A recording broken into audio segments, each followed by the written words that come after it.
Тексерілі Грэнджер шул номер менен кеттик. Так. Ошондо могул синий түсү, бул өзүнүн түсү, то есть родной. Бул жерде мынакей уже бул эшик коричневый болуп, мына биягы синий, бул жагы коричневый болуп өзгөрүп атат. Бул коричневый түс, то есть вторичный окрас болгон. Мынакей мерден деле салыштырсаңар болот. Мынакей коричневый, бул көк.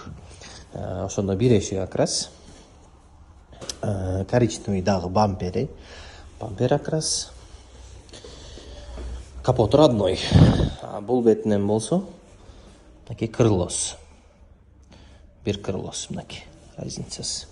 То есть стойкасы, бул эшиктери, бул эшиги, арканкы эшиги, крылосу, капоттору бүт эле родной. Асталышына бермен көргөзөм. Токто. Бампер көрүп коелу.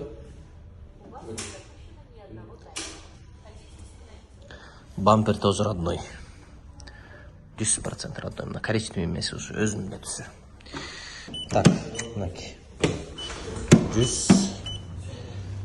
Тез эле тартам, себеби буга чейин текшергенбиз өзү. Бул өзү мына 200. Айрабактар иштеген эмес.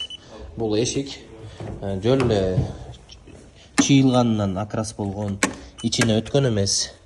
Эч кандай бир моменттер жок ичине өткөндөй. Стойкалары деле мынакей родной. Крылосу тоже родной. Бул капоту тоже родной. Бул крылосу мынакей вторичный окрас. Эшигинен баштап дагы родной. Мынакей родной. Ошондой состояние. Эки гана деталь окрас. Передний бампери менен. Ошондо бампер деталь калбаганда эки гана деталь. Арканкы бампер даже родной.